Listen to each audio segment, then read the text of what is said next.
My name is Maren Caldwell, and I am 30 years old. I grew up in a small Midwestern town where everyone knew everyone, but lately it felt like I was nothing more than a ghost in my own family. My sister, Lila, 2 years older than me, always had the louder voice, the prettier face, the sharper tongue. She took the spotlight, and I learned to live in the shadows. But nothing prepared me for the moment she called me on the phone the morning of Grandma Evelyn's funeral and told me, in the coldest tone I had ever heard, that I was not welcome. My own blood sister, the girl I once shared bunk beds and secrets with, had just banished me from saying goodbye to the woman who practically raised me. I froze, gripping my phone so tight my knuckles whitened, unable to process the cruelty behind her words. I thought it had to be a joke. How could she mean it? Grandma Evelyn was more than just a grandmother. She was my safe place, my anchor during childhood storms. When our parents divorced, Grandma was the one who sat beside me at night, rubbing my back until I fell asleep. She never judged me, never scolded me for being too quiet or too sensitive. She loved me for who I was. And yet, as I stood in my small kitchen, staring at the refrigerator covered in unpaid bills and magnets, Lila's voice cut through my disbelief like a knife. "Don't come, Maren," she said firmly. "This isn't your place anymore." My throat tightened, my chest burned, and I whispered. She was my grandmother too. But the line went dead. Lila had hung up on me. The day of the funeral was gray, with rain falling in soft, steady sheets that blurred the world outside my apartment window. I sat on the edge of my bed, wearing the black dress I had ironed the night before, holding my grandmother's pearl bracelet in my hand. The silence was unbearable. I imagined the church filled with family and neighbors, imagined Grandma's coffin surrounded by flowers, imagined Lila walking in, head held high as if she were the perfect granddaughter. I clenched the pearls so hard they dug into my skin. I should have been there. I should have stood by her casket and whispered one last thank you. But instead I sat alone, exiled from my own bloodline. The betrayal burned deeper than any wound. I tried to distract myself with anything. Cleaning dishes, flipping channels, pacing the small square of my living room, but everything reminded me of Grandma. The smell of coffee made me think of her mornings. The floral curtains reminded me of her garden, and even the sound of rain felt like the lullabies she used to hum. I couldn't escape the memories, nor the anger that grew like wildfire inside me. Why did Lila do this? Why did she think she had the right to strip me of my last goodbye? My hands trembled, and I pulled out my phone, scrolling through social media. There it was, a post of the funeral. A distant cousin had uploaded a photo of the church steps. And in the center was Lila, her arm around a wealthy-looking man, her smile wide, as though nothing was wrong. Felt like a punch to my stomach. She looked like she was glowing, basking in attention, while I was trapped in silence. And then I noticed something odd. In the photo behind Lila stood a lawyer I recognized, Mr. Dalton, Grandma's estate attorney. He looked somber, almost watchful. My chest tightened as suspicion coiled in my gut. Why would Lila be so intent on keeping me away from Grandma's funeral? What was she hiding? Memories flooded me, uninvited. I recalled overhearing Lila and Grandma arguing just weeks before Evelyn passed. Something about money not buying loyalty, and a will that reflects true love. At the time I brushed it off as family drama, but now I wasn't so sure. The more I thought about it, the clearer it became. Lila didn't just want to hurt me. She wanted me out of the way. That night I sat in the dark, the pearl bracelet still in my hand, and I swore to myself that this wasn't over. Lila thought she had won by cutting me out of Grandma's final farewell, but she underestimated me. I wasn't the timid little sister anymore. I could feel Grandma's presence, urging me to stand up, to stop letting Lila control the narrative. As the rain hammered against the windows, I opened my laptop and began digging into every document, every memory, every scrap of information I had about Grandma's estate. My grandmother had always been careful with money, always saving, always investing quietly. Something inside me whispered that there was more, much more, than anyone realized. The next morning I woke up to an email notification. It was from a name I hadn't seen in years, Mr. Dalton, Grandma's lawyer. My heart leapt into my throat as I read the subject line. Urgent. Reading of Maren Caldwell's will. The message was short, formal, but one sentence lit my blood on fire. Your presence is required, as Evelyn specified in her final testament. Required. Despite Lila's cruel banishment, Grandma had ensured that I would have a place where it truly mattered. I nearly cried as I read the words again and again. But the weight of it also filled me with dread. Why would Grandma insist on me being there? What had she left behind that my sister couldn't control? I didn't have to wait long to find out. 3 days after the funeral, the will reading was scheduled at Mr. Dalton's office downtown. I dressed carefully, choosing a deep navy blouse and black slacks, wanting to appear calm and collected. But inside, my heart thundered with anticipation and fear. As I approached the tall glass building, I spotted her, Lila. She stood by the entrance, her designer heels tapping impatiently. Her hair curled into perfect waves. She looked nervous, her lips tight, her eyes darting. For the first time in years, I saw her mask crack. She needed something, and for once I had the power. I walked closer, my pearl bracelet glinting under the morning sun, and Lila's eyes widened. She actually stepped toward me, her voice trembling. Maren, wait. We need to talk. I froze in place, the city noise dulling into a hum around me as Lila's voice pierced through the air. 4 years I had begged for her attention, her approval, and here she was, finally needing something from me. Her manicured fingers reached out, barely grazing my arm, but I stepped back before she could touch me. What could you possibly have to say? I asked, my tone sharper than I expected. Lila's eyes darted left and right, as if she didn't want anyone overhearing. Not here, she whispered. The desperation in her voice almost made me laugh. Desperation and Lila never belonged in the same sentence. She was the one who always won, who always got her way. But now, with the weight of Grandma's will hanging in the balance, I could see cracks forming in her perfect exterior. It felt intoxicating but also dangerous. My mind flashed back to when we were kids, long before this bitterness poisoned us. We used to play in Grandma's backyard, building castles out of sticks and pretending the rose bushes were kingdoms. Back then Lila was my hero. She would take my hand and lead me through adventures, always a step ahead, always bold. But as we grew, the distance widened. When our parents' divorce shattered our home, I clung to Grandma while Lila aligned herself with Dad, the more ambitious and materialistic parent. I still remember the night Dad praised her for being a Caldwell who'll make something of herself, while I sat at the table, silent, invisible. It was the first of many times I realized that Lila and I were walking two very different paths. She wanted power. I wanted love. Those paths became trenches in high school. Lila was the prom queen, the cheerleader, the golden girl. I was the quiet bookworm who spent weekends with Grandma baking pies and listening to her stories about resilience during the Great Depression. Grandma told me once while kneading dough, Maren, strength isn't about who stands in the spotlight. It's about who keeps standing when the lights go out. I didn't fully understand then, but her words stayed with me. Meanwhile, Lila scoffed at those kitchen conversations, rolling her eyes when she caught us giggling together. You're wasting your time, she would say, tossing her glossy hair over her shoulder. Grandma's just old. She doesn't get how the world works. But I knew better. Grandma got it. She got everything. College drove us further apart. Lila went to a prestigious business school in New York, climbing social ladders with precision. I stayed closer to home, attending a state university, majoring in social work. To her it was laughable. You'll never make money doing that, she sneered during one Thanksgiving dinner. Her words sharp enough to make the whole table uncomfortable. Grandma, however, squeezed my hand under the table and whispered, Pride comes in many forms, honey. Don't let anyone measure your worth in dollars.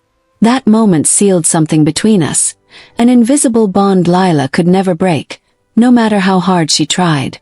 But it also fueled her resentment. Every time Grandma praised me, I could see Lila's smile tighten, her eyes flash with jealousy. She wanted to be Evelyn Caldwell's favorite, but Grandma's love wasn't for sale. I still remember the last Thanksgiving we spent together before Grandma's health declined. The house smelled of turkey and cinnamon, laughter echoing off the walls.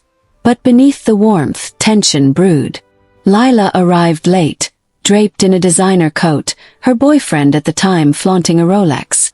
She barely acknowledged me, but when Grandma asked me to carve the turkey instead of her, the silence in the room was deafening. Lila's cheeks flushed red, her fork clattering against her plate. Later that night, I overheard her in the kitchen, hissing at Grandma. "You're making a mistake.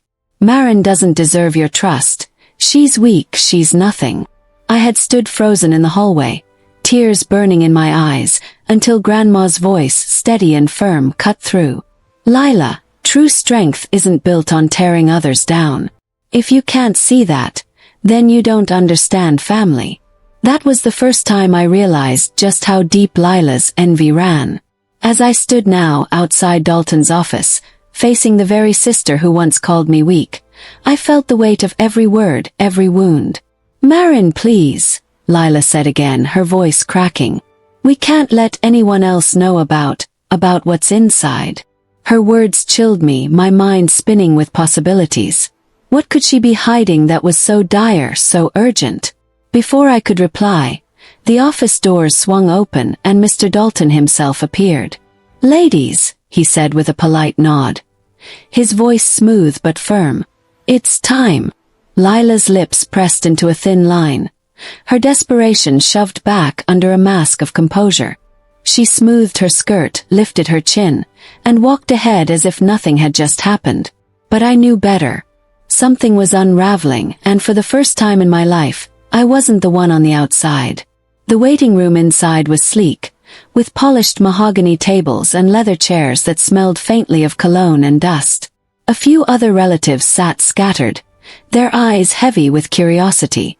I spotted cousins I hadn't spoken to in years, their whispers buzzing like flies. Lila sat across from me, pretending to scroll through her phone, but her foot tapped uncontrollably against the floor. Mr. Dalton entered with a stack of papers, his expression grave, and the room fell silent. "Thank you all for coming," he began. "Evelyn Caldwell was a remarkable woman, and today we honor her final wishes." My throat tightened, my palms damp. I braced myself, every muscle tense.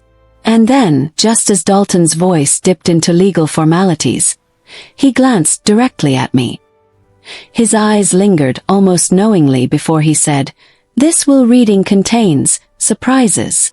The room was so silent that I could hear the faint tick of the grandfather clock in the corner. Mr. Dalton cleared his throat, his eyes scanning the group before settling on the papers in his hands. "Evelyn Caldwell's will is not like most wills," he began, his voice steady. "She was a woman who valued love, loyalty, and truth above all else. As such, her final wishes reflect those values." My heart pounded. I could feel every gaze on me, and yet the weight of Dalton's earlier glance lingered like a secret only he and I shared. Beside me, Lila's nails clicked nervously against her phone case. I wanted to smirk, but my stomach churned too much for victory. Dalton continued, "There are several conditions in this will, and the first involves the two of you, Maren and Lila." Froze. My name rolling off Dalton's lips made the entire room shift their attention toward me. Whispers rippled through our relatives like electricity sparking across wires. My cousin Derek leaned forward, eyes glinting with curiosity, while Aunt Carol clutched her pearls, clearly anticipating some scandal. Lila, however, stiffened, her posture snapping rigid, her jaw tightening as though Dalton had just stabbed her with words. "What do you mean?" she demanded, her tone sharp, almost defensive. Dalton's expression remained neutral as he explained, "Your grandmother wanted to test the strength of your bond as sisters. She believed true inheritance should go to the one who values family most. Therefore, both of you are named as primary beneficiaries, but with conditions." His pause hung heavy in the air, almost theatrical. My heart hammered in my ears. Conditions. Of course Grandma wouldn't make this easy. I felt a rush of memories. Grandma teaching me patience as we worked puzzles, telling me, "The most valuable things in life don't come handed to you. You have to earn them." This was her voice echoing through Dalton now. "The inheritance," Dalton went on, "is tied to an agreement. For 1 month, the two of you must work together to fulfill Evelyn's final requests." Gasps filled the room. "If you fail," he continued, "neither of you will inherit anything. The estate, valued at approximately $4.7 million, will instead be donated to charity." Lila's phone slipped from her hand and clattered onto the floor. The sound was so loud, so raw, it startled even me. A flush crept up her neck as she bent to retrieve it, her fingers trembling. For once, my sister was exposed, unguarded, vulnerable, and it was delicious. But then fear slithered through me. A month with Lila. A month tied to the same woman who had banished me from Grandma's funeral, who spent years slicing me apart with words, who once hissed that I was nothing.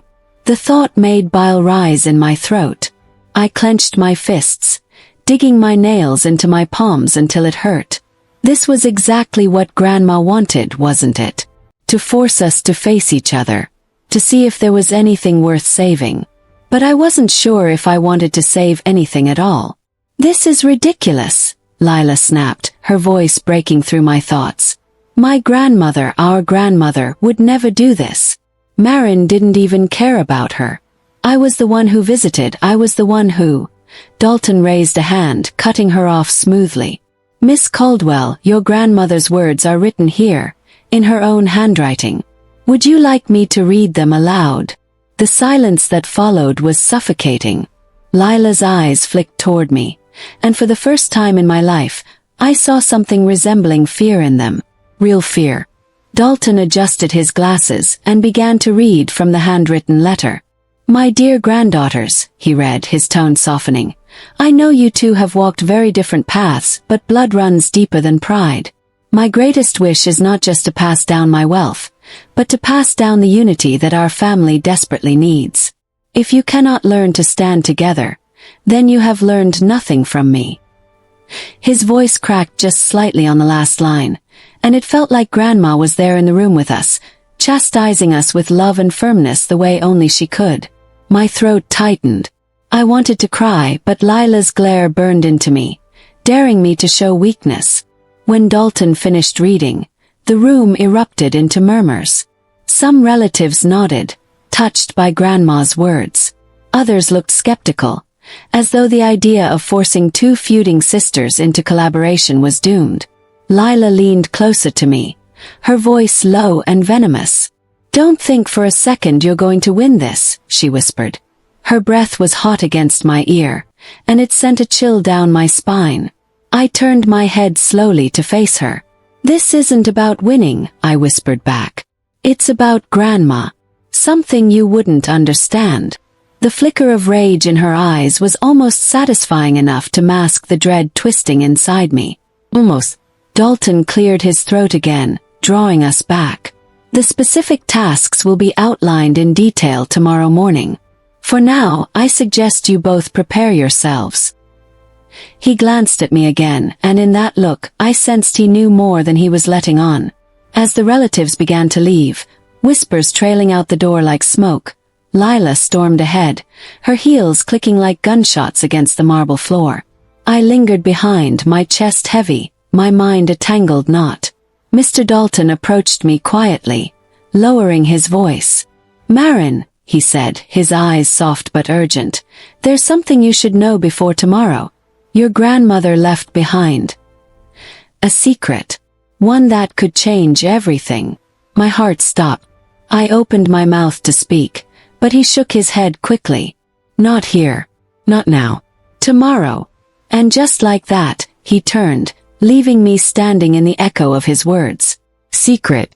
Grandma had left behind a secret. My skin prickled with equal parts fear and anticipation.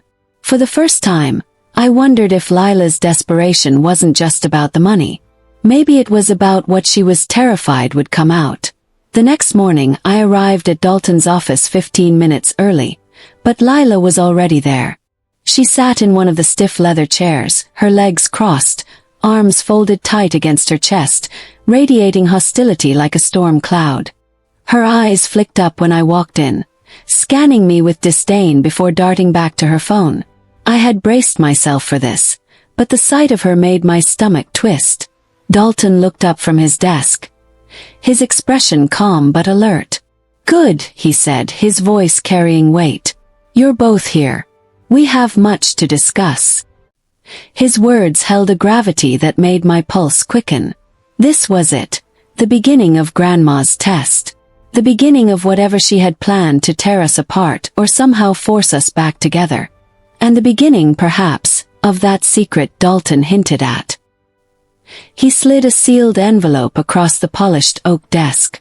The paper was yellowed slightly at the edges, Grandma's handwriting looping across the front in her elegant old-fashioned script. "For my granddaughters." My throat tightened just looking at it. Dalton's fingers lingered on the envelope a second longer before he pushed it toward us. "This," he said, "contains the first of Maren Caldwell's requests." She was very specific. Lila snatched the envelope before I could reach for it, her movements sharp, defensive. She tore it open and began to read aloud, her voice dripping with annoyance.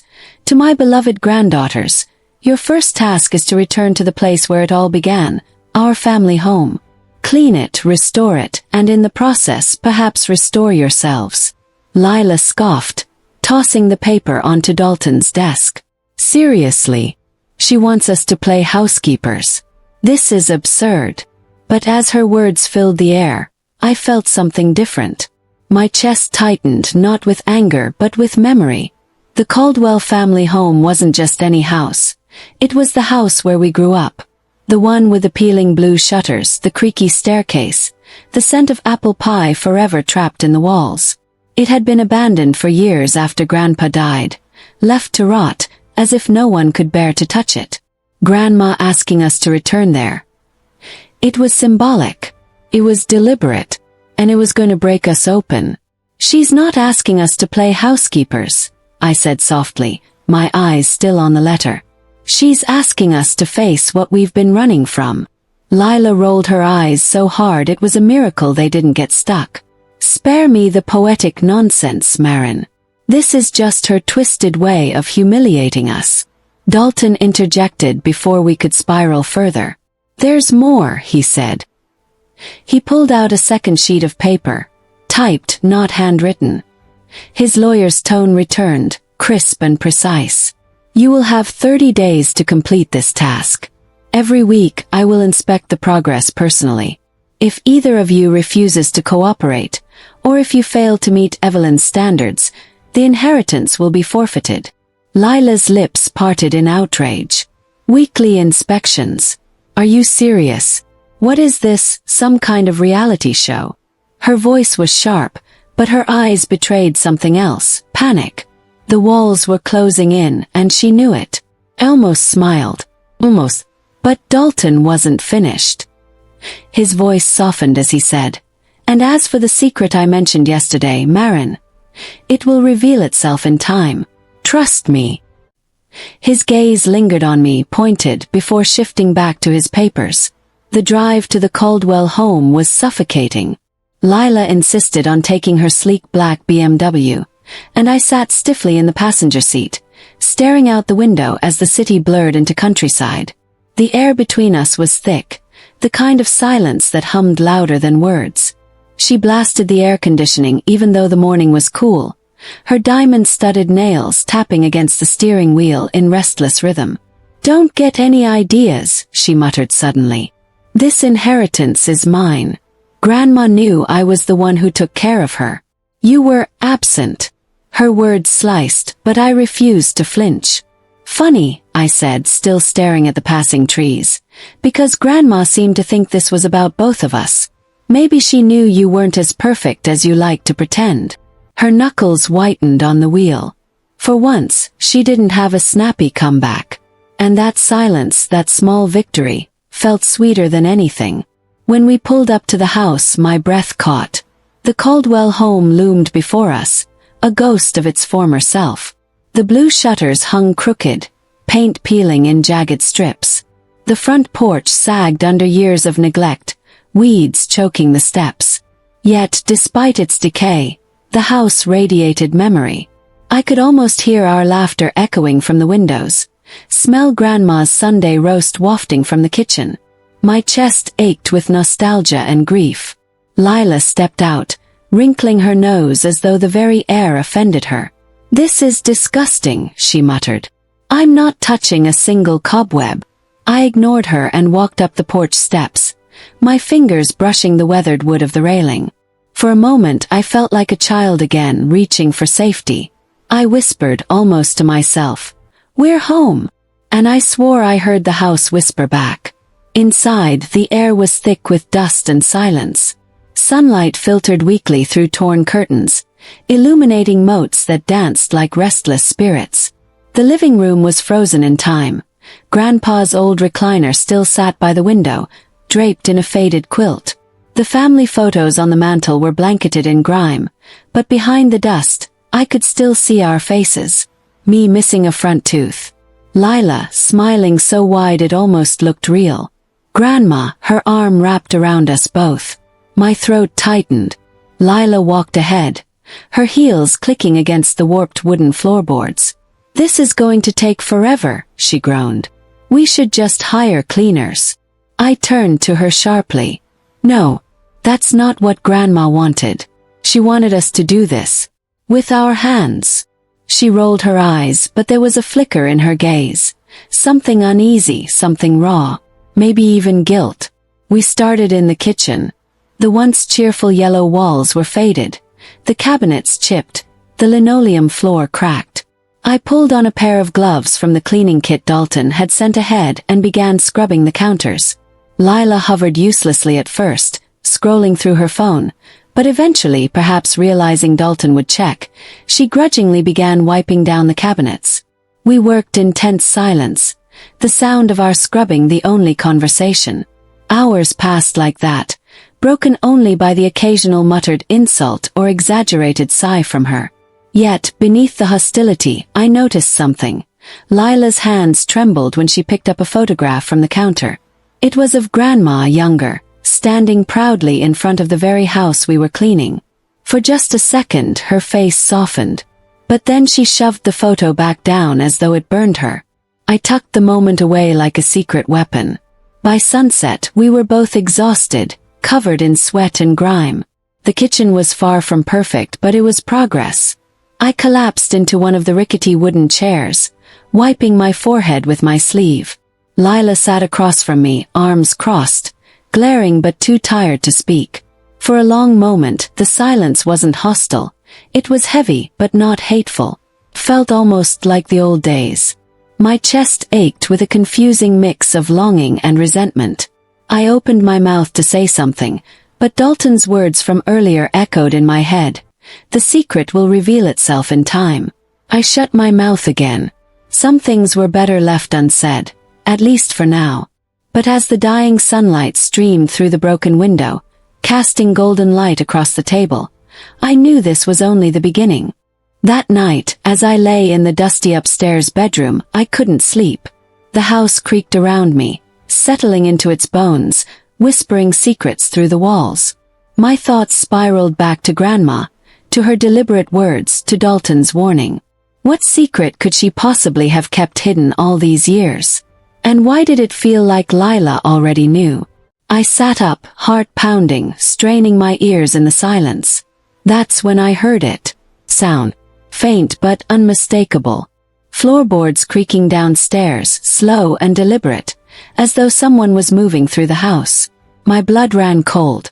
I wasn't alone. I froze in bed, every muscle stiff as the sound of footsteps echoed from below. My breath caught in my throat, and I strained to listen. The steps were slow, deliberate, not the random creaks of an old house. Someone was there. I slid out from under the thin quilt as quietly as I could, my bare feet pressing against the warped wooden floor. My pulse thundered in my ears, each beat louder than the last. For a moment I considered waking Lila, but a darker thought stopped me. What if it was Lila? What if she was hiding something, sneaking around in the dead of night? I crept to the hallway, the shadows stretching long and menacing. The house groaned beneath me as though it knew I was trespassing on its secrets. When I reached the stairs, I held my breath and leaned forward. The footsteps had stopped. The silence was worse than the noise. It pressed in around me, suffocating, making every instinct scream to run back to bed and pretend I had heard nothing. But I couldn't. My curiosity, my need to know, was stronger than my fear. Step by careful step, I descended, each board beneath me moaning in protest. The living room came into view first, dimly lit by moonlight slipping through the cracked curtains. The dust swirled like smoke in the pale glow, and for a moment, everything looked frozen in time. Me. Abandoned. I held my breath, waiting for a movement, a whisper, anything. Then I saw it. Grandpa's recliner, the one that had been empty all day, was now swiveled slightly, facing the fireplace. My chest tightened. I could have sworn it had been facing the window earlier. Someone had moved it. My hands trembled as I walked closer. The recliner was coated in dust, the quilt still draped over the back. But something was off. A corner of the rug beneath it had been pulled up slightly, just enough to catch the eye. I crouched down, heart hammering, and lifted the edge. My breath hitched. Beneath the rug was a wooden floorboard, but unlike the others, this one had a small brass latch. My pulse spiked. A hidden compartment. Suddenly, a sharp voice sliced through the air. "What are you doing?" I whipped around to see Lila standing in the doorway, her silk robe loosely tied, her hair cascading in messy waves. Her eyes glittered with something I couldn't place. Anger, fear, maybe both. For once, she didn't look composed. She looked cornered. "I heard footsteps," I whispered, still crouched by the rug. "Someone was down here." Lila's eyes flicked to the floorboard, and for a split second, her mask cracked. She looked like she'd seen a ghost. But then, just as quickly, she scoffed and rolled her eyes. "You're losing it, Maren. This house is old. Creaks. That's all." She turned on her heel as if to leave, but not before I noticed the way her hands shook as she clutched her robe tighter. My stomach twisted. She knew something. I was sure of it. But instead of pressing her, I turned back to the floorboard. "Help me," I said. My voice was steady, stronger than I felt. For a moment, she hesitated at the door. Then, with a reluctant sigh, she stepped closer. Together, we pried at the latch until it clicked, and the floorboard lifted with a groan. The compartment beneath was shallow, but inside lay a dusty tin box, the kind people used decades ago to store important papers. My fingers trembled as I pulled it out and set it on the rug. The box was locked with a tiny brass clasp, but the metal was old and brittle. With one firm pull, it snapped open. Inside were stacks of letters, bound by faded ribbon, and a small velvet pouch. I reached for the letters first, the paper brittle under my fingers. The handwriting on the envelopes made my chest ache. Grandma's looping script. Lila crouched beside me now, her earlier bravado melting into something else. "Fear. Don't," she whispered. "Maybe we shouldn't." But I ignored her. I slid the first letter free. The envelope was addressed not to me, not to Lila, but to Eleanor Whitfield. My brows furrowed. I didn't know the name. Carefully I opened it, unfolding the yellowed page inside. Grandma's handwriting stared back at me. Neat but urgent. "To my dearest Eleanor, forgive me for what I've kept hidden all these years. The truth is not easy, but it must be told someday." My hands shook as I read. The words blurred in the dim light, but the message was clear. Grandma had a secret life. A name we'd never heard. A story we'd never been told. My mouth went dry. I glanced at Lila, whose face had gone pale as moonlight. She wasn't surprised. That realization hit me like a punch to the gut. She already knew. "You've seen these before," I whispered, my voice trembling with accusation. Lila's jaw tightened, but she didn't speak. Her silence was louder than any confession. My chest burned with rage, betrayal clawing up my throat. She'd known about this, about Grandma's secret about Eleanor, and she hadn't said a word. "Why?" Before I could press her further, I remembered the velvet pouch. With shaking hands, I lifted it from the tin and untied the string. Something small and heavy slid into my palm. Locket. The gold was tarnished, the clasp delicate. I opened it carefully, my breath catching. Inside were 2 photographs. On the left, Grandma, young and radiant. On the right, a child I didn't recognize. A girl with dark curls and wide eyes. Beneath the picture was a date, scrawled faintly. 1963. The room tilted around me. Child. Grandma had a child we never knew about. My mind raced with questions, each more impossible than the last. Was Eleanor the mother? Was Grandma hiding a daughter? Or a sister? My stomach churned with disbelief, with fury at being kept in the dark. I turned to Lila, who sat frozen. Her lips parted as though she wanted to speak but couldn't.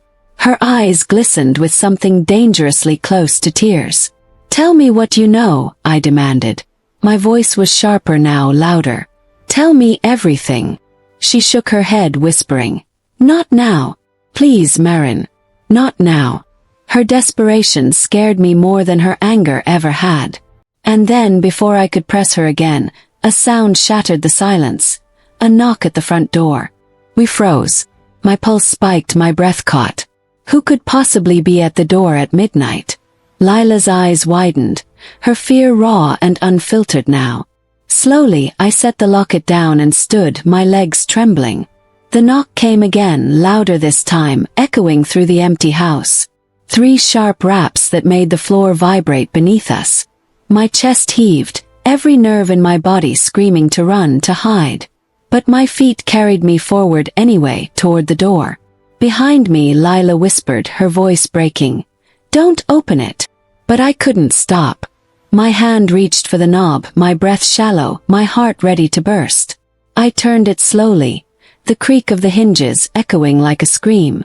And when the door swung open, my world shattered. Standing on the porch was a woman. Older now, her hair streaked with gray. But her eyes were the same as the child in the locket. Wide, piercing, unmistakable. She looked at me like she knew me, like she'd been waiting for this moment all her life.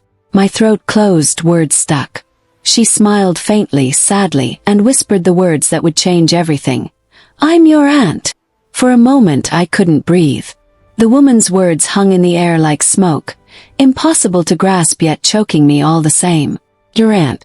My mind scrambled, flipping through every memory of Grandma, every story she told, every holiday dinner and bedtime tale.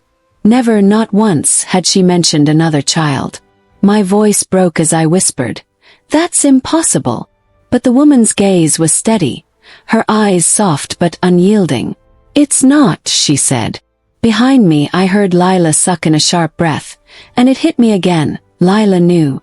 She'd known all along. My hands trembled as I stepped back, opening the door wider despite every instinct screaming at me to slam it shut. The woman crossed the threshold slowly, her presence filling the dusty room like a storm about to break. Lila stood rigid in the corner, her robe drawn tight, her face pale as porcelain. She looked like she wanted to vanish, to dissolve into the shadows. The woman's gaze landed on her, lingering with a mixture of sorrow and recognition. "Lila," she said softly, and the way she spoke her name made my chest twist. "You've grown." My head snapped toward Lila. Her lips trembled as though she might cry, but instead she whispered, "You shouldn't be here." The words cracked, brittle, carrying both anger and fear. My world tilted further.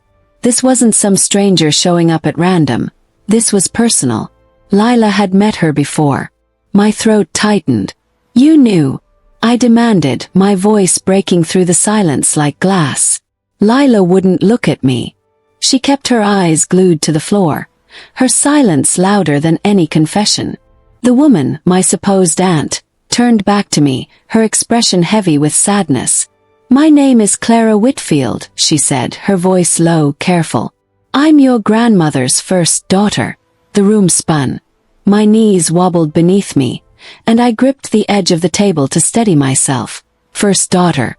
That meant Grandma had another child before Dad. before the family we thought we knew. I couldn't comprehend it. Why would she hide something so monumental? Why would she pretend this Clara didn't exist? My chest ached as if the truth itself was too sharp to hold. Clara's eyes softened. "I know you have questions," she whispered. "You deserve answers. But first, you need to understand one thing. Your grandmother's life was not the life you think it was." I sank into the couch, my body too heavy to stand. The air in the room felt thick, every breath a battle. Clara took a seat across from me. Her hands folded tightly in her lap. The silence stretched, taut and suffocating. Finally I managed to choke out, "Why? Why didn't she tell us?" Clara's expression tightened, grief flickering across her face. "Because the truth was dangerous," she said softly. Back then, in 1963, a young unmarried woman with a child was shunned, cast out. Your grandmother was only 18 when she had me. Her parents sent her away to a convent home for unwed mothers. They told her to forget me, to move on. Her voice broke, and for the first time, I saw the fragile girl buried beneath her worn features. My stomach churned with disbelief and fury, at the world, at Grandma, at the cruel silence of it all. "She didn't forget," Clara continued, her voice trembling. "She visited when she could, sent letters that were intercepted more often than not. When I was old enough, I searched for her. And when we found each other again, I thought—" She trailed off, her eyes glistening. "I thought we'd have time. But she made me promise to keep my distance, to protect you all from a past she believed would only bring pain." My throat ached, my emotions colliding. Grief, anger, betrayal, pity. I wanted to scream at Clara, at Grandma, at Lila for knowing and keeping me blind. But all I could whisper was, "She lied to us." Clara's eyes locked on mine, fierce now. "She didn't lie. She protected you. There's a difference." But the words rang hollow in my chest. Protection and lies felt dangerously similar. Lila finally spoke, her voice raw and shaking. "She told me when I turned 16. Said I needed to know the truth because someday it would matter." I stared at her, stunned, fury boiling in my veins. "And you never told me." My words cracked like a whip, my chest burning with betrayal. "All these years you let me believe our family was whole, untouched, while you carried this secret alone." Lila flinched, her shoulders trembling. "I didn't want to," she whispered. "But Grandma made me swear. She said it would destroy you." My heart splintered. The betrayal cut deeper than anything Lila had ever done to me. Clara's gaze darted between us, her face crumpling at the chasm between sisters. She reached for the velvet pouch on the table, her fingers tracing the locket's worn surface. "There's more," she murmured. "Things you don't yet understand." Her words sent chills crawling down my spine. More. My chest tightened, bracing for another blow. Clara unclasped the locket and held it toward me, her fingers trembling. "That little girl beside your grandmother," she whispered. "That was me." My breath caught. The child in the photograph, the one I thought was someone else entirely, was her. Clara Whitfield. My aunt. My grandmother's hidden daughter. I staggered back, my mind reeling. "But why show us this now?" My voice cracked, echoing my confusion, my desperation. Clara's eyes hardened, and for the first time, I saw steel beneath the sorrow. "Because everything you thought you inherited, the money, the house, the challenge, it's not yours alone. It's mine too." The words detonated in my chest like a bomb. My inheritance. Our inheritance. My hands shook violently as I gripped the arm of the couch. Everything we'd been fighting for just shifted beneath my feet. The silence that followed was unbearable. Lila's breath came in short, shallow bursts. My own heartbeat thundered in my ears. Clara's words were impossible to swallow, but her eyes told me she meant everyone. "Grandma left it to all of us," Clara said firmly. "To you, to Lila, and to me. We are 3 branches of her legacy, whether you accept it or not." My throat tightened. Fury surged hot and uncontrollable. "She banished you," I snapped, my voice shaking. She erased you from her life, from our lives. And now you show up after she's gone and claim what's ours. Clara didn't flinch. She leaned forward, her voice low, steady. No, Maren. She didn't erase me. She hid me for you. And she tied me into the will because she knew one day her blood would demand to be heard. I wanted to scream, to deny her, to throw her out into the night and lock the door forever. But some part of me, some fragile, aching part, saw the truth in her eyes. Grandma hadn't left this house, this inheritance, this tangled web of secrets to just me and Lila. She had left it to all of us. And if Clara was telling the truth, then nothing I believed about my family, my grandmother, or even myself was real anymore. My chest ached with grief, my mind spinning with betrayal. I wanted to run. I wanted to fight. But before I could speak, Clara leaned closer, her voice a whisper heavy with warning. There's one more thing you need to know. The will, your grandmother's final instructions, aren't complete. She left something else, something hidden. And without me, you'll never find it. I stared at Clara as though she had grown a second face, my pulse thundering in my ears. Her words echoed inside me, each syllable cutting deeper than the last. Without me, you'll never find it. The room seemed to tilt, shadows stretching across the walls, my breath coming shallow and sharp. Lila shifted uneasily, her eyes darting between Clara and me, like a child caught between two warring parents. My fury burned hot, but beneath it was something I hated more, fear. Fear that Clara wasn't lying. Fear that Grandma had left behind secrets too big for me to carry alone. My voice cracked when I finally spoke. You can't just barge in here, claiming blood and inheritance, and expect me to trust you. Clara's expression softened, almost pained, but her voice was steel. Trust has nothing to do with it. Truth does. Her words sliced through me, heavy and immovable. I pressed my hands into my lap to steady their trembling, but the fury inside me refused to quiet. Truth. The truth is, she banished you. She erased you from her life. From ours. Clara's gaze didn't falter, though her lips tightened. No. She protected you from me. The words landed like a slap, my body jolting as if she'd struck me. What? Breathe. Clara leaned forward, her hands clasped tight as though holding something fragile. I was a reminder of her shame, but I was also a reminder of her strength. She knew the world we lived in wasn't ready for both stories. She gave you a clean slate, Maren. And she gave me silence. But silence doesn't erase blood. I hated how her words made sense, how they wormed into my chest and refused to leave. I turned to Lila, the rage bubbling higher. And you, how long were you going to keep this from me? My sister flinched, her eyes brimming with tears she refused to let fall. I didn't want to, she whispered. But Grandma swore me to secrecy. She said you weren't ready. My voice cracked as I shouted. I wasn't ready. I've carried this family through every storm, every loss, every lie, and you thought I wasn't ready. The bitterness on my tongue was unbearable. Clara shifted, her eyes sad but resolute. Your grandmother wasn't protecting you from me, Maren. She was protecting you from what comes next. The weight in her words chilled me to the bone, a coldness that spread through my veins. I clenched my fists, bracing for the next blow. Clara's hand trembled as she reached into her coat pocket and pulled out a folded, yellowed piece of paper. She laid it gently on the table between us. The edges frayed, the ink faded but still legible. My eyes locked on the handwriting and my chest constricted. It was Grandma's.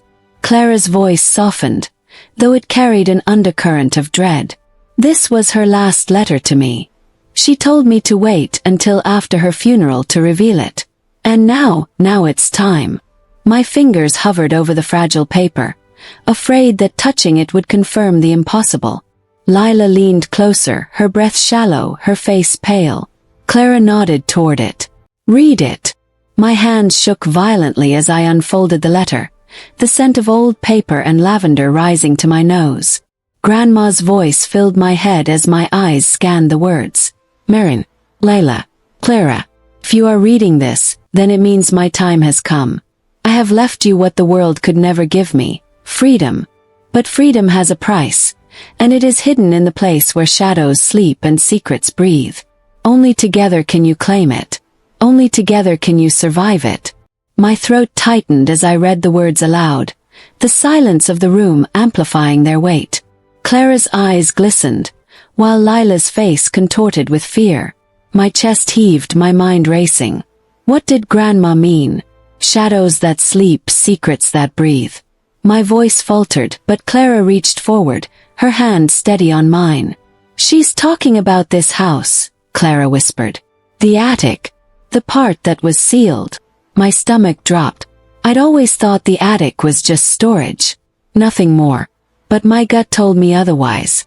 The thought of the attic sent a shiver down my spine. I remembered being a child, standing at the bottom of those creaky stairs, staring at the locked door that Grandma forbade us to open. Never go up there, she'd warned, her tone so fierce it etched into my bones. I never questioned it, I just obeyed. But now the memory felt like a puzzle piece clicking into place. Why now? I muttered, my voice hoarse. Why wait until after she died? Clara's face hardened. Because what's hidden there could tear us apart if we weren't forced to face it together. Her words were a dagger. Together.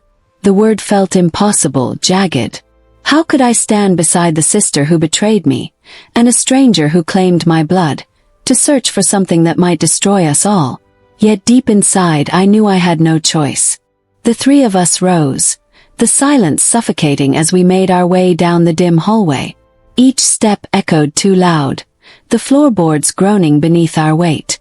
My heart thudded painfully against my ribs, my palms clammy with sweat. The attic door loomed ahead, cloaked in dust and shadows, the brass knob tarnished with age. I hesitated, my breath catching in my throat. She told us never to open it, I whispered. Clara's gaze held mine, steady and unwavering. She told you not to. She told me one day I must. Lila's hand trembled as she reached for mine, her eyes pleading. I wanted to push her away, to punish her for every secret she kept. But instead, I let her fingers intertwine with mine. The three of us stood before the door, three branches of one fractured family, about to unearth what Grandma had buried in silence.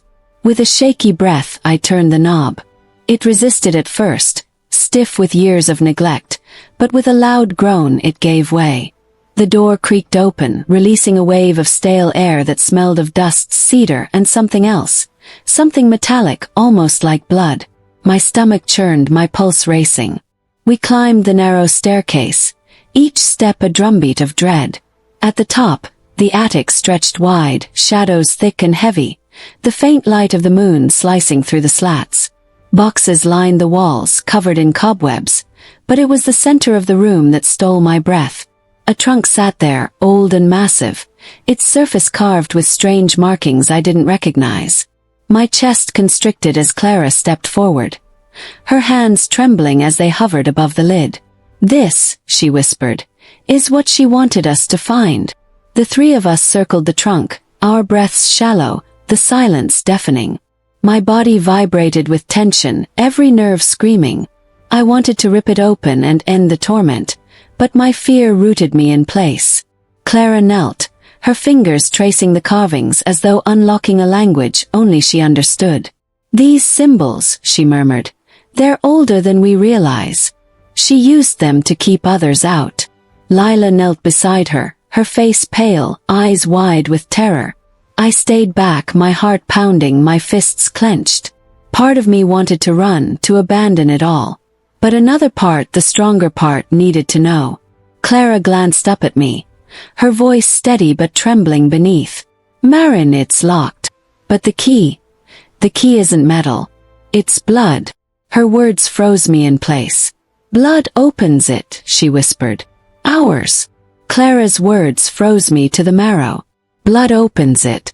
My skin prickled, and I stumbled back, shaking my head as if the motion could undo the nightmare unraveling before me. No, I whispered. No, that's insane. That's... My throat closed. I couldn't finish. The attic's stale air pressed heavy on my chest, making it hard to breathe. Lila's hands were shaking so badly she dropped the candle she carried, wax splattering on the floorboards. "This isn't real," she muttered, her voice cracking. But Clara's eyes burned with certainty. "It is real." She trusted me with the truth, because she knew I wouldn't look away. "Do you think she carved these symbols for decoration?" She traced her trembling fingers across the trunk's etched surface, and in the flickering light, the markings seemed to pulse, alive, waiting. My stomach turned. Grandma had built this horror, and she had meant for us to face it. I wanted to scream. I wanted to shove the trunk back into the shadows and bolt down the attic stairs, away from this sick ritual, away from Clara and her haunted conviction. But the weight of Grandma's letter pressed down on me like iron shackles. Only together can you claim it. Only together can you survive it. The words circled in my mind, venom and honey, curse and promise all at once. "You expect me to cut myself," I hissed, my voice ragged. Clara didn't flinch. "Not expect. Need. Our blood binds us, whether you accept it or not." Lila's lip trembled, her tears finally breaking free. "I can't," she sobbed. "I can't do it, Maren." My fury boiled over. "You will," I snapped, venom curling in every word. "You wanted your secrets, you wanted your lies. Well, now, you're going to bleed for them." My voice shook, but my resolve burned hotter. We fell into silence, the attic alive only with the sound of our ragged breathing. Clara knelt by the trunk like a priestess at an altar, her expression unreadable, her jaw clenched. Lila's sobs quieted, but her shoulders quivered violently, like a leaf trapped in a storm. My hands trembled, not with fear but with rage. Rage at Lila for her betrayal, rage at Clara for barging into our lives, rage at Grandma for leaving behind riddles instead of peace. "Fine," I spat. "If this is what it takes, then I'll go first." Clara's eyes widened, a flicker of respect flashing in her gaze. I snatched a shard of broken glass from the floor where the candle had shattered earlier, its jagged edge gleaming in the dim light. My reflection wavered on its surface, my face pale, hollow-eyed, unfamiliar. Without giving myself time to hesitate, I pressed the edge to my palm. Pain seared hot and sharp, a hiss tearing from my lips as crimson welled instantly, dripping onto the trunk. For a moment nothing happened. My chest clenched, panic spiking. Had Clara lied? Was this all some twisted game? But then the carvings glowed faintly, the light faint as dying embers but growing stronger, spreading across the wood like veins of fire. My stomach lurched. "Oh my God," Lila whispered, her voice trembling. "It's alive." The glow faded after a few seconds, pulsing as though waiting for more. Clara's voice was steady, reverent almost. "It won't open with one. It needs all three." Lila shook her head violently. No, I can't. "You will," I snapped again, shoving the glass toward her trembling hands. "Or everything Grandma left dies with her." Her face crumpled, her sobs echoing in the rafters, but her fingers closed around the shard, shaking violently. The attic seemed to close in on us, walls bending, shadows stretching as Lila stared at her trembling hand. Her sobs broke into shallow gasps, each breath a knife against the silence. Clara crouched beside her, her voice low, almost tender. "You can do this. For Grandma. For yourself." My jaw clenched so tight it ached, but I said nothing, my fury still simmering like molten lead. Lila finally pressed the glass against her palm. A small cry escaped her lips as blood bloomed, scarlet and fragile, dripping onto the trunk. Again the carvings flared brighter, the glow threading outward like living veins. I could feel the air shift, heavy and electric, as though the attic itself was holding its breath. My pulse thundered. 2 offerings had been made. Only one remained. All eyes turned to Clara. Her expression was unreadable, but her hands no longer shook. She was ready. Clara raised her palm without hesitation, taking the shard from Lila's trembling fingers. Her voice was calm, resolute, each syllable deliberate. "This is what I was born for. This moment. She dragged the glass across her skin without a flinch, blood spilling free. It dripped steadily onto the trunk, mixing with ours, 3 streams merging into one. For a heartbeat nothing happened. And then the attic roared to life. The carvings ignited, searing with golden light so bright I had to shield my eyes. The wood groaned and cracked, the air pulsing with heat and energy. My blood sang in my veins, vibrating with something I didn't understand. Lila clutched my arm, her nails biting into my skin, but I couldn't look away. The trunk shuddered violently, rattling against the floorboards, as if it were breathing, as if something inside was clawing to get out. A sound rose from the trunk, a low hum at first, growing louder, sharper, until it became a scream of wood splintering and metal grinding. The air was suffocating, thick with heat and the copper tang of blood. My ears rang, my body trembling with every pulse of energy radiating from the trunk.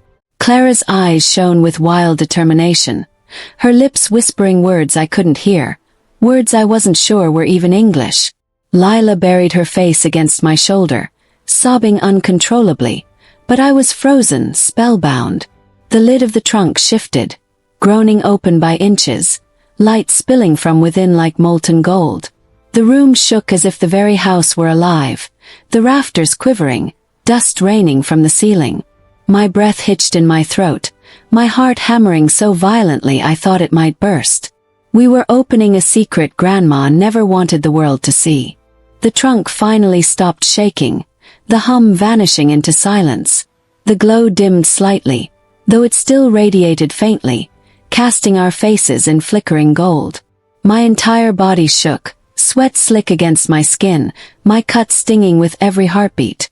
The lid was open, just enough for shadows to dance inside, but not enough to reveal its contents. The silence was unbearable, louder than the storm that had preceded it. Clara reached forward, her fingers trembling for the first time, brushing against the lid. "This is it," she whispered, her voice breaking. "This is what she hid from us. This is what she meant." Lila whimpered, clutching my arm tighter, her breath coming in shallow, frantic gasps. My heart hammered in my chest as I stepped closer, the glow spilling onto my face, onto my hands. What lay inside was no ordinary inheritance. It was something far darker. I stared into the narrow opening, the golden light flickering across my vision, and for a split second, I thought I saw movement inside. My breath caught, terror clawing up my throat. Clara's hand hovered, ready to push the lid further open. Her eyes locked on mine, silently asking for permission. My chest heaved with every breath, torn between dread and the insatiable need to know. Lila whimpered again, but I barely heard her. My entire being was pulled toward the trunk, toward the secret that had demanded our blood, our fear, our unity. "Do it," I whispered hoarsely, the word tearing from my throat like a command and a curse all at once. Clara pressed her hand to the lid. The wood creaked, the golden glow blazed brighter, and the air thickened with anticipation. Then, with a final groan, the trunk yawned open, and my world shattered. The trunk's lid groaned fully open, spilling golden light so blinding it swallowed the entire attic. I shielded my eyes, my heart pounding as shadows danced like fire across the rafters. Slowly, the glow dimmed, revealing not jewels or deeds or money but a bundle of brittle papers wrapped in faded velvet, resting atop an old wooden box carved with the same symbols as the trunk. My breath caught. "That's it," Lila whispered, disbelief trembling in her voice. But Clara's eyes widened with awe. "No, this is everything." She reached inside with trembling hands, lifting the velvet-wrapped stack. Dust clung to her fingers, falling like ash. I leaned closer, my pulse hammering. My grandmother had orchestrated all of this, had forced us to bleed together for paper. The unfairness sent fury through me, but deep inside a voice whispered, "If it's this well guarded, it's worth more than gold." Clara unwrapped the bundle with delicate fingers, revealing brittle yellow pages covered in Grandma's handwriting. At first glance, it looked like letters, but when she spread them across the attic floor, I felt the air shift again. These weren't ordinary letters, they were confessions. Secrets written in ink and sealed in dust. I knelt, picking one up, my eyes scanning words that seared my mind. To my daughters and their children, if you are reading this, then my sins are no longer mine alone to carry. My hands trembled as I read further. Grandma confessed to deeds that shattered the fragile image I'd built of her. Deals made in shadows, betrayals carried out against her own family, choices that had ruined lives. My stomach turned as if the floor had given way beneath me. She destroyed people, I whispered. Lila's face went pale, tears dripping silently. Clara's expression hardened like stone. I flipped through more pages, my breath ragged. Grandma had written of inheritance money stolen from her own siblings, of forged signatures that left cousins penniless, of manipulating marriages to protect her secrets. The deeper I read, the more monstrous she became. My hands shook so badly I nearly dropped the page. She wasn't a saint, Clara said bitterly. She was a tyrant. And now the burden's ours. Lila sobbed, clutching her chest. No, I can't carry this. I can't. Her words echoed like a child's wail in a hollow cathedral. I wanted to scream at her, to tell her none of us could, that Grandma had doomed us all, but rage locked my throat. Instead, I shoved the papers aside and reached for the small wooden box at the bottom of the trunk. It was heavier than it looked, its carvings glowing faintly even in the dim light. My hands trembled as I lifted the lid. Inside the box was not money, not deeds, but a single key resting on crimson velvet, its metal blackened, twisted, ancient. My stomach dropped. It radiated menace, cold even through the cloth. A key. Lila whimpered, her voice breaking. All this for a key. Clara's eyes narrowed, fire flickering in her gaze. Not just a key. Key to something bigger. Something she wanted hidden. She leaned closer, her breath trembling as if she could taste the danger it carried. My hand shook as I picked it up. It was icy against my palm, sending a shock through me that made me flinch. Images flashed in my mind. Grandma standing in the shadows of her study, whispering secrets to no one. Her eyes burning with things I never understood. My heart raced. She didn't want wealth passed down, I murmured. She wanted control. Even from the grave. Lila collapsed against the attic wall, sobbing uncontrollably. I don't want it, Maren. I don't want any of it. She's cursed us. Her words sliced through me because part of me feared she was right. Clara, though, was unshaken. She gathered the papers with trembling hands, her voice iron. This is power. Every confession, every secret, every life she destroyed. It's all leverage. People would kill to bury this. Or to use it. Her eyes flicked to me, sharp as blades. We can choose which. My chest tightened. I wanted to scream, to burn the pages, to shatter the key and end this madness. But another part of me, a darker, hungrier part, recognized the truth. Grandma hadn't just left us an inheritance. She'd left us a weapon. And once you held a weapon like this, you couldn't unhold it. My pulse thundered. Clara was right. We had a choice. I sank onto the attic floor, the key heavy in my palm, the papers spread around me like landmines. The air was thick with dust and grief and fury, pressing down like a storm cloud ready to burst. Lila kept crying, rocking herself in the corner, her sobs raw. Clara's gaze burned into me, demanding an answer I wasn't ready to give. Maren, she said, her voice sharp. You've always carried the family's shame. You've always lived in her shadow. This is your chance to end it. Or use it. Which will you choose? The words lashed at me, cutting deep. Rage swelled in my chest, burning hot, twisting with guilt, with grief, with a desperate ache for revenge. I looked at the pages again, each one dripping with Grandma's sins, and something inside me hardened. This wasn't just a choice about her. This was about us. About survival. I rose to my feet, clutching the key in one hand and the confessions in the other. My voice came out low, trembling, but sharp enough to cut glass. We bury nothing. Not anymore. If she could destroy lives to protect her secrets, then we can destroy lies to free ourselves. Clara's lips parted, a flicker of admiration softening her hard edges. But Lila shook her head violently, panic etched into her face. No, don't you see? This will eat us alive. We'll become her. Her words echoed, trembling in the charged silence. For a moment, doubt flickered in my chest. Were we already too far gone? But the key dug into my palm, cold and unyielding, and I knew there was no turning back.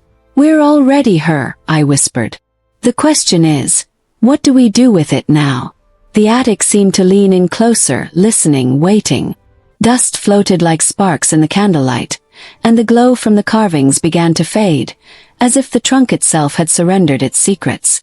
My pulse hammered in my ears, each beat a drum of inevitability. Clara stepped forward, her voice steady. Together we decide. No more hiding. No more letting her control us.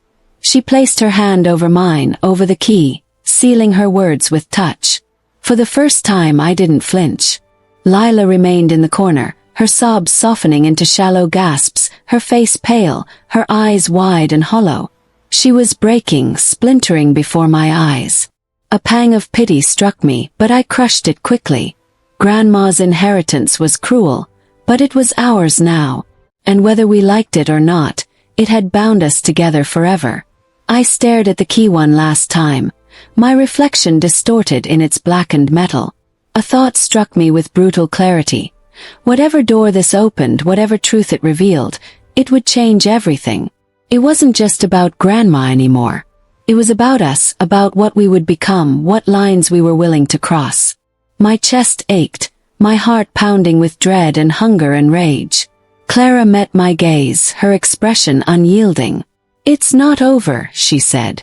"This is just the beginning." And I knew she was right.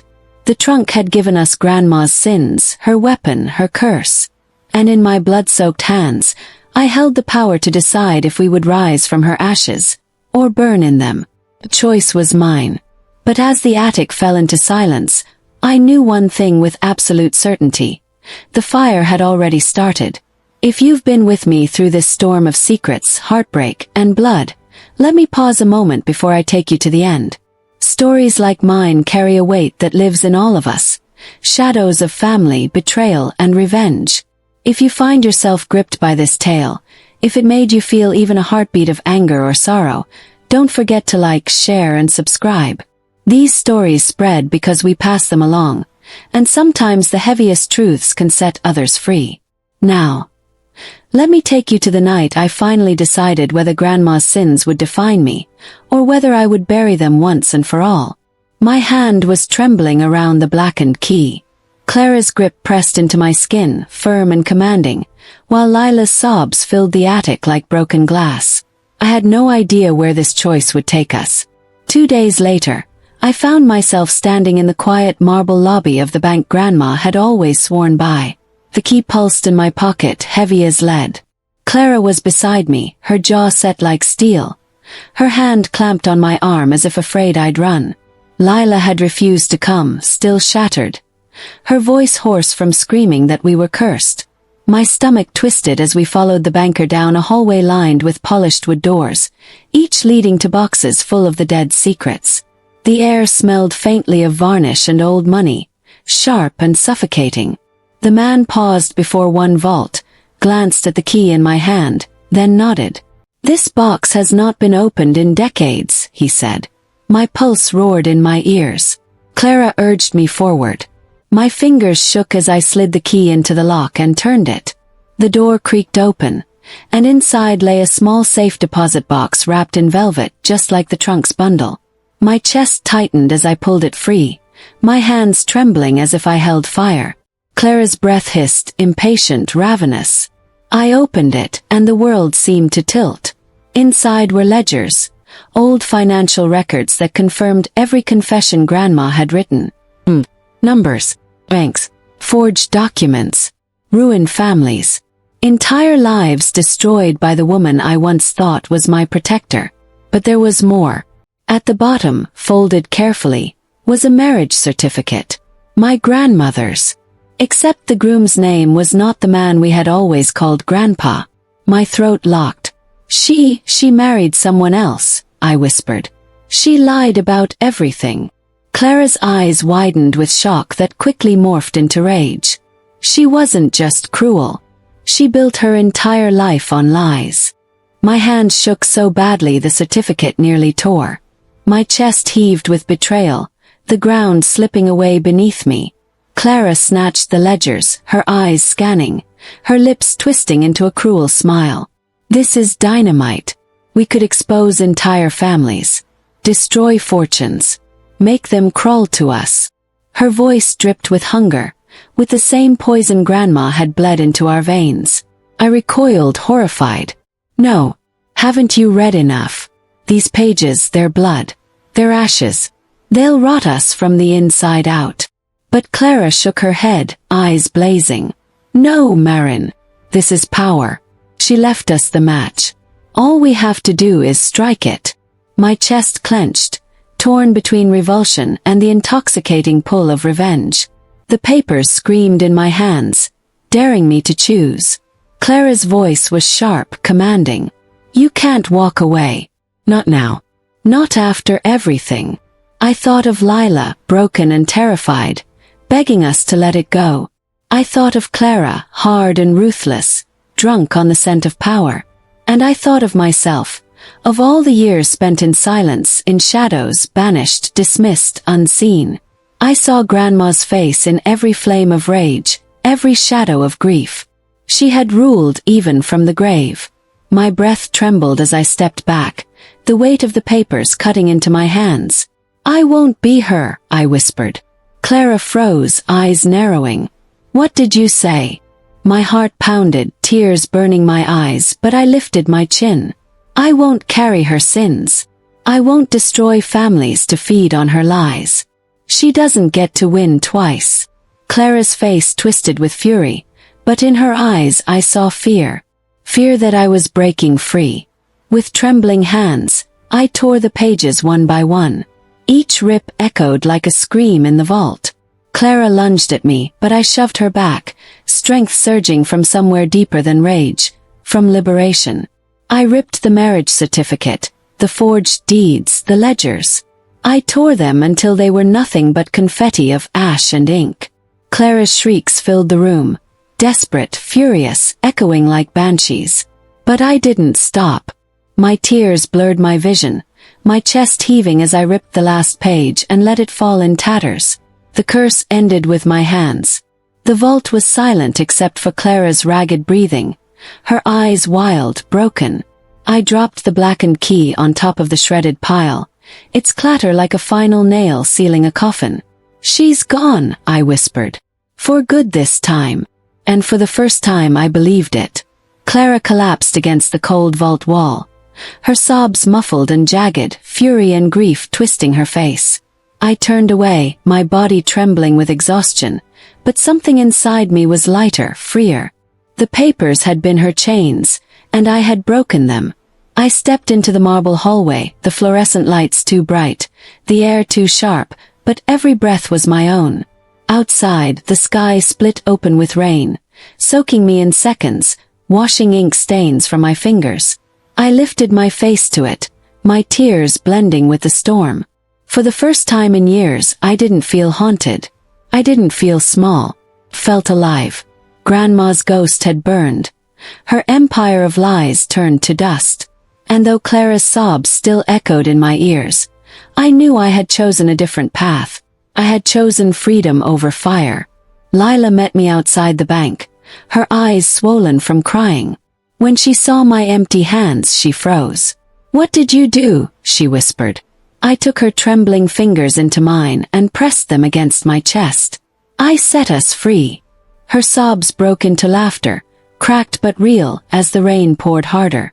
For a moment, we stood there like children again, clinging to each other against the storm. Behind us, through the glass doors, Clara's silhouette remained, frozen, watching, broken.